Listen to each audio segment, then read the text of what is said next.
Coming to the listening center was probably one of the hardest yet best decisions that I have ever had to make. It was overwhelming to think of how I was going to put our life on hold for 15 days, 2 times, with a 2-month break in between. My husband wouldn't be able to take off from work, and I would be traveling alone to Canada from the US with my 2 young children. I read about the method and searched the internet voraciously for information for 1 year before I even made the call to the listening center. Even after the call, it took me another year to finally make the decision to give it a try.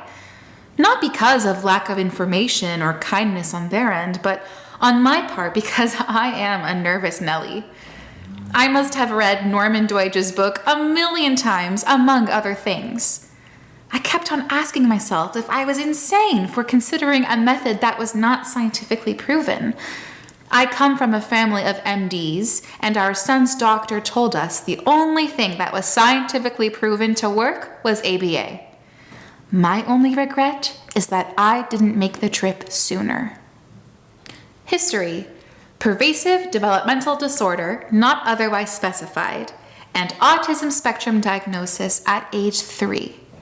Did everything the MDs told me. 20 hours of VBABA, ABA, 5 hours of OT, 5 hours of speech a week. We did this religiously for years with minimal improvements. William couldn't communicate except for demands. He was not able to socialize and was even aggressive with other children and family members. He would eat about 3 different foods.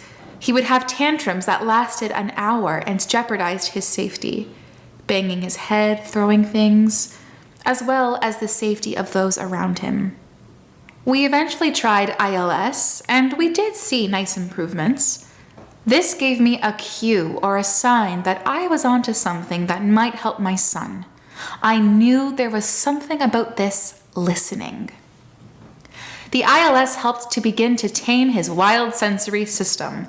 However, William was never a one-size-fits-all kid, and I wanted to find a listening program that could be tailored specifically for him. I had concerns about the one-size-fits-all packaging of ILS, as well as the lack of training provided to its providers. I was keen on the of Optimatis. I liked the intensiveness, experience, expertise, and customization provided by Paul Medall, his philosophy, and his method. Additionally, if I was going to do this, I was going to go to the best. And the best, as far as I could research, was Paul and his team. And they did not disappoint. The moment that I met Paul, I knew I had made the right decision. He just got William in 1 minute as if he had known him for years. And he remains our primary go-to person for his continued healing. The trip couldn't have happened at a better time. It was a rough year. The teachers had told me that there was nothing more they could do for my son in the realm of academics. The teachers couldn't handle him in general ed, and they wanted to put him in the LLD room, essentially isolate him. He couldn't read well, and they couldn't keep his attention. At home, life was challenging, and you probably wouldn't really call it living. When I hear the song from Frozen, I could really relate to the line, "A kingdom of isolation, and it looks like I'm the queen." Socializing and being part of a community are hard when you have a child with a social communication behavior disorder. It is often easier to hide at home than go out. And with ABA, you aren't allowed to show any reaction to bad behavior and only reward the good behavior. It is stressful to pretend to be normal in public. I was exhausted and felt like I was raising a wild child. I will never forget the mean stares I would get from people in the grocery store or wherever because William's behavior, running around or making loud noises or touching things or tantrums. The burden and stress a family with special needs can bear cannot be underestimated. When I look back at the family that we were, I think of unhealthy levels of stress and lots of hiding from life, and sometimes feared what would happen when he grew up. What would happen when my child with aggressive tendencies and little language grew up? Would he really hurt me or others? Will he be able to take care of himself? I decided that I couldn't continue on this way. It wasn't living, and I was exhausted. I knew there had to be something else if I searched hard enough. William was 9 years old when we started the program at the Listening Center. We did 2 15-day sessions with about 6 weeks in between. We saw results immediately, and we continue to see growth. Clinically speaking, self-regulation has improved, sensory issues subsided, language communication improved, social emotional growth has expanded, motor planning and independence has improved, and he is making progress in his academics. After years of plateaus, parents with special needs know how priceless progress is in any way, shape, or form. As a person, William is so much calmer and happier. He's able to have conversations and ask questions of others. He used to speak at you about only his needs or interests and was incapable of coming up with or asking a question. His language, speech, and clarity have improved so much. He's conversational now, and we are just working on staying on topic. He has a very strong relationship with his sister and has friends at school. This is a huge development coming from not being able to clearly talk and converse. His social emotional growth has taken off, and his reciprocity has blossomed where it used to be non-existent. It was an all about William world. I never dreamed he would ever ask me, "What do you want to do, Mom?" But now he does. William used to run in and out of school with this huge aura of restless energy around him. Now, he walks in slowly and purposefully, looks around for someone to say hello to or wave to, where he used to just be stuck in his own world, probably working so hard to just keep it together. Now, when I pick him up from school, I can often find him talking with friends. I used to find him alone or making trouble or getting in arguments with friends, and I would just whisk him out of there before he would make a scene. William is doing so much better academically and socially in school. He went from hating school and his teachers to loving school and his teachers. He is writing sentences, and I can't keep track of how many junior chapter books he has read. He went from hating to read to being able to read, and this has piqued his curiosity to learn more. He literally started the first signs of showing interest in reading after 3 days of our listening program. He started to point at signs and read them and grab books that I was reading to him and asking me to point to the words. He had done every reading program out there, and he had a tutor 3 to 5 times a week for reading for years. And that didn't work as well as the listening program did. Another significant change is William's connection to his body. He's able to play sports so much better. His eye-hand coordination and balance took off. His soccer coach recently asked me if he's the same kid and if he even qualifies to be on the spectrum anymore.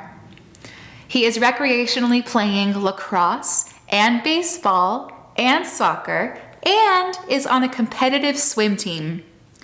We even started to like to dance. He used to refuse to dance and scream if we played music.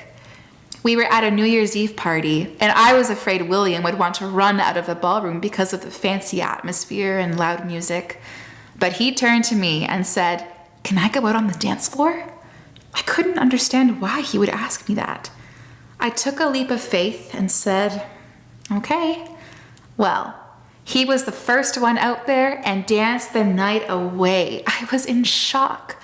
I never dreamed we would be able to live and celebrate this way, the way I always dreamed of, but we couldn't due to his condition. Another major thing is William used to only eat hot dogs and bacon and noodles and pizza. But now he tries everything, shrimp and pork chops and chicken, you name it. Yes, he still has his favorite foods, but now he's willing to try anything.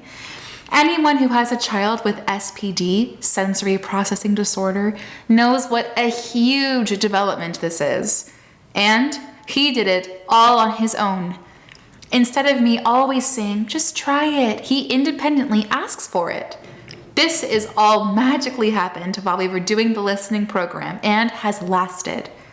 He also used to not be able to sit still through a dinner at a nice restaurant. Now, he can sit through a 1.5 hour long dinner. I used to have a panic attack at the thought of taking him out to dinner. Now, we love going out to dinner. Another big thing is behavior. I used to worry that William would be aggressive with other children, hit, kick, pinch, and I would hold my breath anywhere we went. Playgrounds, organized sports were a nightmare. But now, we can sign him up and I can take him anywhere without worrying my head off that he might hurt someone else. Instead, we go places and he makes new friends. His camp counselor even informed me that the kids are drawn to him especially because he is so good at sports. I couldn't believe it. A most important change, he used to be so rigid. Things had to be a certain way, in a certain order, at a certain time, and he would completely freak out if these things weren't as he wished them to be. It was a paralyzing way to live. The reduction of his rigidity is probably the most significant change, as it is really liberating for him and the whole family. Another thing is William had some significant transient motor tics ranging from eye and face tics to arm and whole body tics where he would not be able to control his arm from flying outward.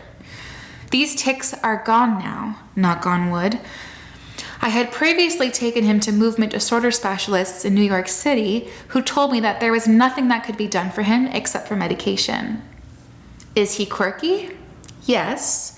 But is he happy and living a much fuller life? Yes. In fact, the whole family is living a much happier and fuller life thanks to Paul and the Listening Center. Our situation was that it was either the Listening Center or medication. Paul was our last hope and shot before trying medication. We remain medication-free, and our son continues to blossom. After years of plateaus, we feel truly blessed to see progress. I couldn't be happier with my decision to go to the Listening Center. We went from hopeless to hopeful, thanks to Paul, to Mattis, and the Listening Center. I have had a sea of professionals on William's team, but the Listening Center is one of the best I have encountered. Paul is a wealth of information, and I am so grateful that he has shared his knowledge with me and been the integral piece of the puzzle in our journey to healing. Additionally, my daughter, who is neurotypical, had mild auditory processing challenges. She did well in school, but avoided reading and writing. At times, she would mishear and missay certain words that sounded similar, and her reading was choppy and slow. She avoided reading and writing at all costs. We had her do one 15-day session with Paul. While we were still at the center, her reading exploded. I couldn't get her to put a book down. She went from hating to read to loving to read. Her reading now is much smoother and fluent. She is also pronouncing words much more clearly, and she is writing beautifully. Her ability to retell a story is much more fluid now as well. She is getting all A's in areas of language arts and writing that used to be a weakness for her. She was taking a big jump to middle school where the demands would be greater than elementary school, and she is excelling and is even in accelerated mathematics. She is old enough to recognize the difference in herself and attributes the change to Paul and the Listening Center. She has blossomed and is now tremendously successful thanks to receiving this program at just the right time. My only regret is that we did not try the Listening Center sooner.